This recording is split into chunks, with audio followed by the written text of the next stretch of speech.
Qual a exegese adventista de Daniel 9, verso 26? Eu sou Ezequiel Gomes, você está no canal Vem Senhor Jesus. E não, esse não é um vídeo repetido em relação ao vídeo anterior que eu fiz, que tem o mesmo título. Basicamente eu vou expandir um pouco hoje a nossa conversa a respeito da exegese de Daniel 9, 26, no contexto da pergunta de um amigo, né, que veio me perguntar como que o Adventismo entende Daniel 9, verso 26. E aí eu fiz o vídeo anterior para responder, especialmente baseado no material do William Shea aqui do livrinho 70 Semanas.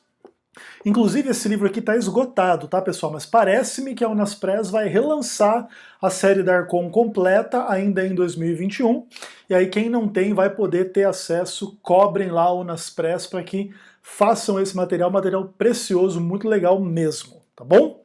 Hoje eu estou tomando aqui uma água, se quiser perguntar se é água da torneira, se é filtrada, se é algum iceberg derretido que virou aí água mineral aqui em casa, fica à vontade também. Eu sei se vocês têm um pouco de dúvida, né, sobre a qualidade do que se bebe aqui nesse canal, a dúvida é respeitada, beleza? Então é isso. Só que algumas pessoas escreveram nos comentários que eles gostariam que eu falasse um pouco da exegese do Jacques Doucan, que é um outro estudioso adventista diferente do William Shea, e que tem uma posição um pouquinho diferente, né? Eu falei, pô, uma ideia muito boa, até porque no vídeo anterior eu mencionei que o Adventismo tem pelo menos duas exegeses de Daniel 9, 26, trabalhando ali algumas questões a respeito do povo do príncipe que há de vir, se aquilo ali tem que ver com esse príncipe, algum romano, alguma coisa aí, o líder desse povo que vai destruir Jerusalém e o templo, ou como no caso do William Shea, que coloca que o povo do príncipe que há de vir é o povo judeu, o príncipe que há de vir é Cristo, e o povo judeu teria destruído Jerusalém e o templo através da sua infidelidade a Deus, acima de tudo, e também aí em relação, né, à sua sedição contra os romanos, né, que é a causa imediata mais específica da destruição de Jerusalém no ano 70, beleza? Então é isso. Então hoje eu vou fazer a leitura de um material do livro do Jacques Doucan chamado Segredos de Daniel, inclusive publicado pela Casa Publicadora Brasileira, link na descrição para quem quiser comprar o livro, recomendo para todo mundo. Inclusive quando eu comprei esse livro, eu comprei quando eu fui para a Argentina. Comprei os Segredos de Daniel e os Segredos de Apocalipse em espanhol lá na época, né? Inclusive a gente já tinha esse material traduzido para espanhol muito tempo antes da Casa Publicadora traduzir Segredos de Daniel para o português. Eu acho que Segredos do Apocalipse nem é traduzido ainda. Se eu não me engano, fica a dica aí para a Casa Publicadora, beleza? Então eu vou ler para vocês aí um pouco do que o Jacques Doucan fala a respeito da profecia de Daniel 9, com ênfase, né, especial ali no verso 26 e 27, que dizem assim aqui na minha versão da Bíblia, João Ferreira de Almeida, revista atualizada, segunda edição, ele diz o seguinte: depois das 62 semanas será morto o ungido e já não estará. E o povo de um príncipe que há de vir destruirá a cidade e o santuário. E o seu fim será num dilúvio, e até ao fim haverá guerra, desolações são determinadas. Ele fará firme aliança com muitos por uma semana, na metade da semana, fará cessar o sacrifício e a oferta de manjares, sobre a asa das abominações virá o assolador, até que a destruição que está determinada se derrame sobre ele, ok? Então esses são os versos aqui que a gente quer fazer a exegese. E lembrando também que sempre é muito desafiador a gente fazer exegese bíblica ou estudar a exegese bíblica no contexto de vídeo do YouTube, né? Você precisa ter bastante atenção em tudo aquilo que a gente está falando, e por isso, em geral, né, exegese se faz lendo e escrevendo com o texto, né? E não com vídeo. Mas a gente vive em tempos modernos, e a gente vai usar o YouTube para quê, né? Para colocar vídeo de gatinho e cachorrinho? Não, né? Aqui você vai ver o que? Exegese bíblica, tá bom? Maravilha. Então, vamos lá ver o que o nosso amigo Jacques Doucan, estudioso erudito adventista, tem a nos dizer a respeito deste tema, e ele diz o seguinte: A vinda do Messias. A vinda do Messias era esperada, então, por volta das 69 semanas de anos, ou seja, a partir de cerca de 483 anos, a partir do ponto de partida, em 457 a.C. Então Jacques Ducan mantém a leitura adventista tradicional que o início das 70 semanas, inclusive o início das 2.300 tardes e manhãs, é 457 a.C. Aí ele continua, assim, a 70ª semana seria a partir do ano 27 da nossa era. Beleza? Muito legal. O aparecimento de um indivíduo chamado Christos, tradução grega da palavra ungido ou Messias, marcaria esse ano. Este é precisamente o ano quando Jesus foi batizado e ungido pelo Espírito, conforme Lucas 3, versos 21 e 22. Lucas data o evento no 15º ano do reinado de Tibério César, em Lucas 3, verso 1. Jesus inaugurou seu ministério como Messias ao ler publicamente o texto de Isaías a respeito da descrição de sua própria obra, em termos do jubileu. Aí ele cita, Lucas 4, 18 e 19, que é uma citação de Isaías 61, que diz lá, o Espírito do Senhor está sobre mim, porque me ungiu para evangelizar os pobres, enviou-me a proclamar libertação aos cativos, restauração da vista aos cegos, para pôr em liberdade os oprimidos e apregoar o ano aceitável do Senhor. Aí ele continua dizendo, ao mencionar o jubileu, Jesus se situa diretamente na perspectiva da profecia das 70 semanas, que lembra que eram 490 semanas de anos, ou 490 anos, 70 semanas, ok? Muito legal. E aí ele diz assim, a qual descreve o mesmo evento também em termos de um jubileu. Então, 490 anos, ou 49 semanas de ano, como você quiser ler, seriam então o jubileu, E aí, quando Jesus, então, ele vem no seu ministério, ele é batizado, ele entra na sinagoga e ele diz que está se cumprindo a profecia de Isaías 61 na vida dele, ele está se colocando no fluxo do cumprimento da profecia de Daniel 9, na 70ª semana, hein? Inclusive, para dizer que a exegese dispensacionalista está absolutamente equivocada, ok? Beleza. Aí ele diz assim, desse modo Jesus define a si mesmo como cumprindo a profecia. Então Jesus passou a dizer, hoje se cumpriu a escritura que acabais de ouvir. Lucas 4, verso 21. Aí agora ele vai comentar a respeito da morte do Messias. O texto da profecia das 70 semanas vai tão longe a ponto de predizer a morte do Messias. Após 62 semanas, o ungido será cortado. No meio da semana fará cessar o sacrifício e a oferta. Aí ele diz assim, o texto traduz a violência implícita na morte do Messias pelo verbo cortar, karat na forma nifal, no passivo. É interessante que o verbo nesta forma normalmente designa, nas partes legais do Pentateuco, uma pessoa condenada à morte. O verbo está em um tempo que implica uma ação brutal e definitiva, no tempo imperfeito no hebraico. Mas as escrituras também descrevem a morte do Messias em termos levíticos. O verbo karat, que ele coloca ali como KRT, só as consoantes conforme o hebraico, pertence ao contexto da aliança, que se torna possível por meio dos sacrifícios. Em hebraico, o verbo karat sempre acompanha a palavra aliança. Veja, por exemplo, Gênesis 15, verso 18, Jeremias 34, verso 13. Pois em hebraico, a aliança é cortada, é o verbo karat. Então, quando se diz lá, e o Messias será morto, e o ungido será morto, o ungido será karat. E essa é uma palavra usada em associação com a aliança, porque a aliança é karat, ela é cortada, Ela é cortada ali no sangue que sela a aliança, Sejam o sangue dos animais lá no sacrifício, lá no culto patriarcal, etc. Lembra quando Abraão fez aliança com Deus, ou aliás, Deus fez aliança com Abraão, ele cortou os animais no meio lá e passou pelo meio e tudo mais, tudo muito interessante, Ok. Aí ele continua, em outras palavras, Daniel anuncia a morte do Messias em termos evocativos da aliança, que é expressa pela morte do cordeiro no sistema levítico.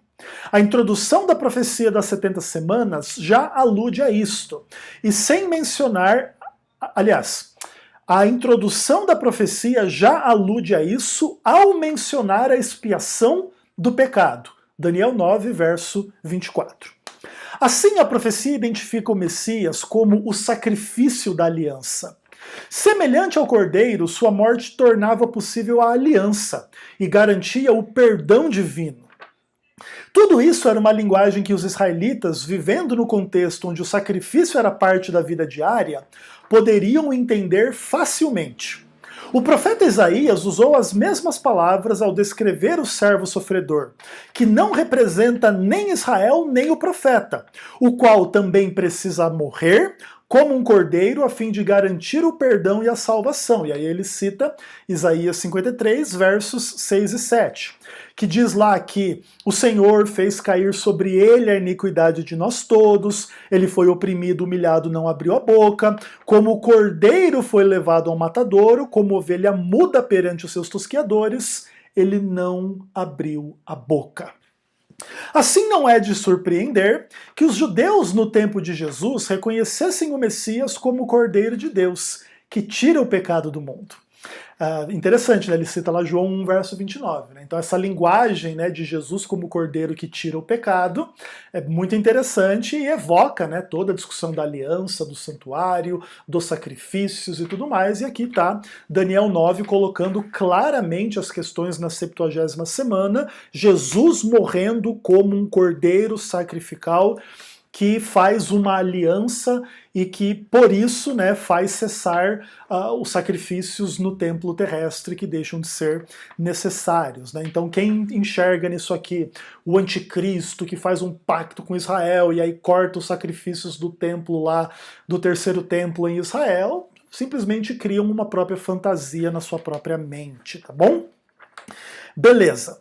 Aí ele continua dizendo assim: os judeus da época de Jesus foram capazes de discernir nos sacrifícios diários oferecidos no templo uma prefiguração do Messias Salvador, uma sombra dos bens vindouros, Hebreus 10, verso 1.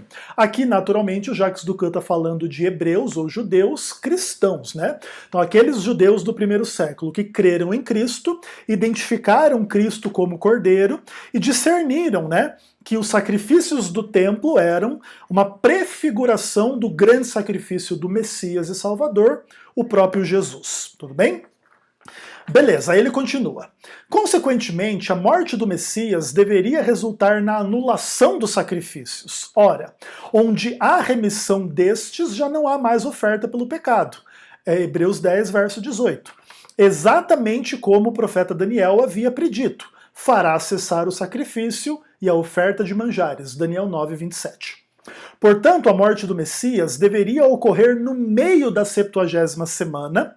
Meio é a melhor tradução do termo hebraico, hatsi, em vez de metade, conforme algumas versões parecem inferir.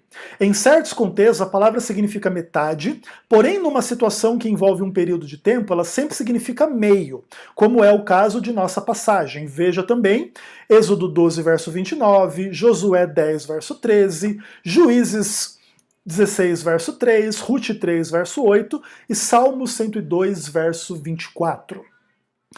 No meio da semana significa 3 anos e meio após o ano 27, que é o ano 31, que seria então o ano da crucifixão. O tempo e o significado da morte de Jesus concordam perfeitamente com a profecia de Daniel 9.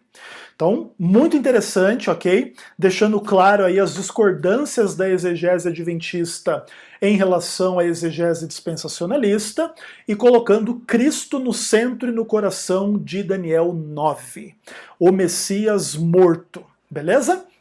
Ok, aí ele vai entrar na discussão que é um pouco mais polêmica, onde ele vai divergir um pouquinho aqui do William Shea. E aí ele diz o seguinte: em seguida à morte do Messias, o profeta Daniel centraliza-se no destino de Jerusalém e do templo. E o povo do príncipe agressivo destruirá a cidade e o seu santuário. Seu fim será numa inundação. Até o fim da guerra estão decretadas desolações. E nas asas das abominações, desolação até o fim. E então o que foi decretado será derramado sobre o poder desolador. Aqui é a própria tradução do Jacques Ducan. Okay? Ele coloca, inclusive, aqui que é uma tradução literal, apesar, né, das problemáticas que existem em relação a esse tipo de questão de tradução, e o que é uma tradução correta ou não correta, literal ou não literal, e se a tradução melhor é literal ou é dinâmica e tudo mais. Ok, seja como for, veja que ele traduz com uma expressão um pouco incomum, né, para a maioria das pessoas. O príncipe agressivo destruirá a cidade. Lembra que o William Shea traduz um príncipe que há de vir, né? Ou, aliás, o príncipe que há de vir. Então aí você vai ter uma discussão naturalmente do hebraico, e a gente não vai entrar nisso nesse momento, e aí ele continua explicando, ele diz o seguinte: a profecia é bastante clara. Ela se refere à queda de Jerusalém e à destruição do templo, mas não data o evento. A profecia das 70 semanas restringe os dados cronológicos ao evento do Messias. Ela apenas nos informa que haverá guerras, desolações e abominações, e que esta tragédia ocorrerá cronologicamente em algum tempo depois da morte do Messias, ok? Então o elemento de tempo aí ele é mais específico em relação à morte de Cristo do que em relação, no caso, à destruição de Jerusalém e do templo, beleza? Fechou. Aí ele continua. Um forte consenso na tradição judaica reconhece que esta profecia se refere aos romanos que, entre aspas, inundaram a cidade e devastaram o templo, resultando em uma desolação. Flávio Joséfo, que aparentemente testemunhou o evento, o Talmud e grandes rabinos medievais como Rashi e Ezra, todos concordam que devemos aplicar esta visão profética ao cerco de Jerusalém pelas legiões de Vespasiano e finalmente por Tito no ano 70 da nossa era, ok? Beleza, então tá tudo certo por aqui. Aí ele continua. Note que a profecia não cita o evento como uma punição de Deus sobre o povo. Todas as referências à história de Jerusalém, sua reconstrução como sua destruição, servem como marcos para situar o evento do Messias. Os romanos, no entanto, ela denuncia como sendo o mal. O verbo destruir, em Daniel 9:26, também aparece em Daniel 8:24, tendo como seu sujeito o poder maligno do chifre pequeno. Além disso, os romanos são objeto direto da retribuição divina que será derramada sobre eles. Uma linguagem que sugere Deus como agente. Agora, se o texto implica numa possível conexão entre a queda de Jerusalém e os pecados de Israel, isso nunca sugere no fim do povo judeu como faz em relação aos romanos. Apenas menciona sobre a conclusão do sistema sacrificial e implica no fim da teocracia judaica, visto que o último rei davídico se assenta agora sobre o trono celestial. Mas o povo judeu sobrevive e ainda continua adorando e testemunhando do Deus de Abraão, Isaque e Jacó, e de Daniel. Muitos dentre eles reconheceram a Jesus como seu Messias e deste modo levaram o antigo testemunho às partes distantes do mundo. Então o que ele está querendo dizer aqui basicamente é o seguinte, é que a profecia se refere aos romanos em algum momento, se não no verso 26, com certeza no verso 27, aí ele diverge da leitura do William Shea em relação ao verso 26, que aqui ele vê de uma forma mais assim, vamos chamar, comum e mais tradicional, inclusive em harmonia com alguns evangélicos, que o povo do príncipe que há de vir, esse príncipe que há de vir seria o general romano, alguma coisa do tipo assim, e os romanos vão ser destruídos e tudo mais, beleza. Mas ele deixa claro que ele entende da seguinte forma, que isso não quer dizer que Israel chegaria a um fim quando essa profecia se cumprisse. Quem vai ser destruído são os romanos, não os judeus. E ele diz, né, que os judeus vão sobreviver a esses eventos todos, a própria destruição de Jerusalém, e vão continuar testemunhando do Deus de Abraão, Isaac e Jacó. É importante também a gente lembrar que o Jacques Ducan é um adventista com descendência, né, ou ascendência judaica, então ele trabalha um pouco essas questões, né, tudo muito interessante. Tipo como se fosse um Sérgio Monteiro, assim, lá da Andrews, né, alguma coisa do tipo assim. O cara que tem a ver, assim, ou se conecta com essas coisas judaicas, mas é adventista, beleza? Ok, aí ele continua dizendo o seguinte, agora, aliás, já passei isso aqui, ok, aí ele vai citar agora o verso 27. A aliança. É digno de nota que o profeta Daniel não descreve a obra do Messias como uma nova aliança, mas ao contrário, como um fortalecimento da aliança original. A passagem usa a palavra fazer firme ou reforçar a aliança. O encontro do Messias, aliás, o encontro com o Messias não foi designado para tirar o novo converso para fora de Israel, mas ao contrário, para fortalecer suas raízes e sua aliança com o Deus de Israel. Isso é muito interessante, né? Então ele diz assim, que tipo, a nova aliança não é deixa Israel de lado e vem para a igreja cristã. Agora o quê? Entenda o que é ser verdadeiramente israelita, que é ter a fé de Abraão, que é ter a fé em Cristo, que é o descendente de Abraão, né? Que vai ser também o argumento de Paulo e tudo mais. Inclusive aí tem um pouco dessas discussões, né? Paulo não deixou de ser judeu, ele agora simplesmente é um judeu cristão, né? E o cristão originalmente é um judeu e não um anti-judeu. Aí com a entrada dos gentios na igreja, depois quando eles tomam o poder na igreja, especialmente quando eles materializam a história da igreja através aí do estabelecimento do catolicismo romano, aí essa coisa anti-judaica vai ficar pesada, e aí vai se introduzir imagens de escultura na igreja, vai se separar do sábado, vai guardar o domingo, vai ter um monte de mudanças em relação a isso, mas isso são questões que pertencem à história da igreja, não à teologia do Novo Testamento, tá? Que permanece essencialmente judaica, conquanto aprofundada, transformada, iluminada e universalizada em Cristo, no Evangelho, para levar esse Evangelho ao mundo todo, a todas as pessoas, independentemente de serem judeus ou gentios. Beleza? Fechou. Aí ele continua dizendo assim. Além disso, esta aliança se refere a muitos, um termo técnico que conota a ideia de universalidade. Assim, a aliança não é apenas fortalecida com muitos judeus, mas também é estendida a muitas nações, ou seja, a todas as nações. Em contraste com o evento da queda de Jerusalém, este evento está situado no templo, pois diz respeito ao Messias. Ele fortalecerá a aliança com muitos uma semana. Essa é a tradução literal segundo Jacques Ducan. A profecia, então, nos leva ao fim da última das 70 semanas, que se deu no ano 34 da nossa era.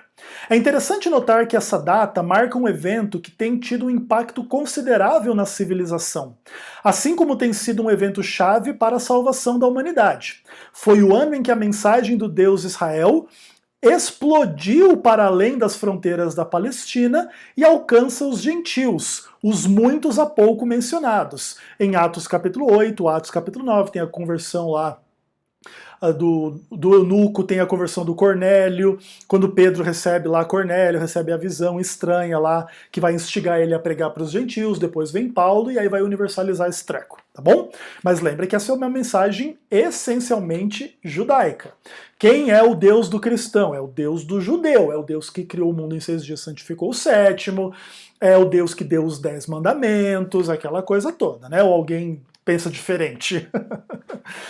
Beleza. Aí ele continua dizendo assim, porém, muitos cristãos, em vez de prestar atenção ao que o Messias havia... Em vez de prestar atenção ao que o Messias havia feito em favor do mundo, incluindo primeiramente aos judeus, preferiram especular e capitalizar em cima do que eles consideraram que Jesus estava fazendo contra os judeus. Os cristãos se referiram à profecia das 70 semanas para justificar seu antissemitismo visceral.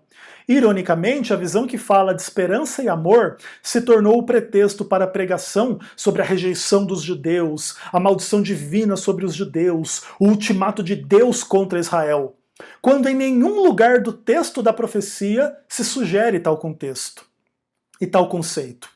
O Novo Testamento não apoia esse ensino, pelo contrário, Paulo pergunta: terá Deus todavia rejeitado o seu povo? A resposta: de modo nenhum.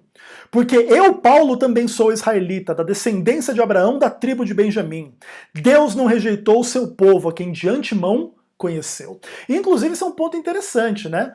A leitura adventista, sendo contrária à leitura dispensacionalista, integra a existência de Israel e da igreja, e não separa a existência de Israel e da igreja, que é a origem de muitos dos erros dos dispensacionalistas, né? Que tem uma mensagem super conveniente para a maioria dos cristãos, tipo, você tem todas as promessas do Deus da Bíblia, mas não tem que guardar o sábado, pode comer carne de porco, pode fazer tudo que Deus mandou não fazer, ou muita coisa que Deus não mandou não fazer lá no Antigo Testamento, porque agora estamos numa nova dispensação. Tipo, se torna uma desculpa para você fatiar a Bíblia, dizer o que você aceita, o que você não aceita, transgredir o que você não aceita na cara de todo mundo e dizer que eu sou o povo escolhido porque eu estou numa nova dispensação e Deus deu um caminho lá para os judeus e eu dei o outro para mim, e o judeu tinha que guardar o sábado, eu não tenho que guardar o sábado. O judeu não podia comer carne de porco, eu posso comer carne de porco. E agora o cristão, ele acha que o propósito aí das dispensações é lhe permitir ser infiel a coisas que Deus deixou claro que ninguém poderia ser infiel, né? Como, por exemplo, a questão da guarda do sábado, que é um dos 10 mandamentos. Não tem nem o que questionar. Pessoa que não entende que os 10 mandamentos são a lei de Deus para a humanidade, fica difícil, né, pessoal? Isso também não quer dizer que não existam complexidades na relação entre os 10 mandamentos e a realidade, o mundo. Por exemplo, não matarás, mas aí tem a legítima defesa. Sei lá, tipo, tem milhões de questões. Todavia, que a lei de Deus é a lei de Deus para a humanidade, para todos os homens, é óbvio. Até porque, por que Deus iria dizer que um povo não pode adulterar, os demais podem? Não, tem um povo aqui que não pode mentir, os demais está liberado, pode mentir à vontade. Não, tem um povo aqui que tem que guardar o sábado, os demais que se exploda, não precisa guardar o sábado. Não faz nenhum sentido esse tipo de questão, ok? Conquanto esses argumentos sejam trabalhados muito no universo dispensacionalista para justificar a sua própria infidelidade e carnalidade contra a lei de Deus, que é o que realmente acontece. Beleza? Ok. E aí ele diz o seguinte: que poucos textos depois desse, né, que Paulo diz que Deus não rejeitou o seu povo, em Romanos 11, o apóstolo recorre a um princípio rabínico chamado do mérito dos pais, né, a fim de voltar à mesma observação, dizendo que quanto, porém, à eleição, os patriarcas são amados, porque os dons e a vocação de Deus são irrevogáveis. Então, se Deus elegeu o povo de Israel para ser o seu povo e os dons são irrevogáveis, Israel não deixou de ser o povo de Deus, ok? Conquanto quem rejeita o Messias deixou de ser Israel. Aí sim, ok? Então o Israel que nega o Messias deixa de ser israelita, ok? E por isso o verdadeiro israelita é aquele que aceita a fé de Abraão no Messias em Cristo. Inclusive se for judeu, porque aí ele é enxertado na oliveira que sustenta Israel, ok? Mas não tem uma separação entre igreja e Israel, é uma e a mesma entidade. Só que agora o corte, vamos pensar, a linha de corte entre quem pertence ou não a Israel não é mais a circuncisão, mas é a fé em Cristo. Basicamente é isso, ok? E por fim, o Jacques Ducan diz o seguinte: no mesmo capítulo, Paulo fala àqueles cristãos que gostavam de se vangloriar e desprezar as raízes judaicas. Paulo adverte: não te glories, sabe que não és tu que sustenta a raiz, mas é a raiz que sustenta a ti.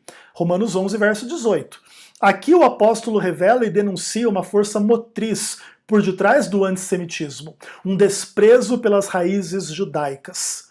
E porque eles mesmos rejeitaram os judeus, tais indivíduos envolvem Deus em seu julgamento, e assim justificam sua teologia ao declarar que foi Deus que rejeitou os judeus. Ao fazerem isso, porém, eles se confundem com Deus e assumem a conduta que aproxima-os do chifre pequeno, de Daniel 7 e de Daniel 8. Na verdade, ao abrigar o antissemitismo, esses cristãos de qualquer denominação podem estar se associando ao chifre pequeno. E em um certo sentido, eles se tornam o próprio chifre pequeno que vai perseguir o povo de Israel, tá bom? Que é o povo de Deus, né? Ok. Fechou, pessoal? Veja bem, a exegese do Jacques Ducan é bem diferente da exegese do William Shea. A do William Shea é um pouco mais técnica em relação às expressões. A do Jacques Ducan é mais teológica, mais ampla e tudo mais, mas ele dá alguns insights muito legais que aprofundam um pouco a nossa compreensão, e no cerne da discordância entre o Jacques Ducan e o William Shea em relação ao verso 26, eu prefiro a leitura do William Shea do que a leitura do Jacques Ducan, mas respeito quem tiver a visão contrária. Fechou? Beleza, pessoal? Até o próximo vídeo, se Deus quiser.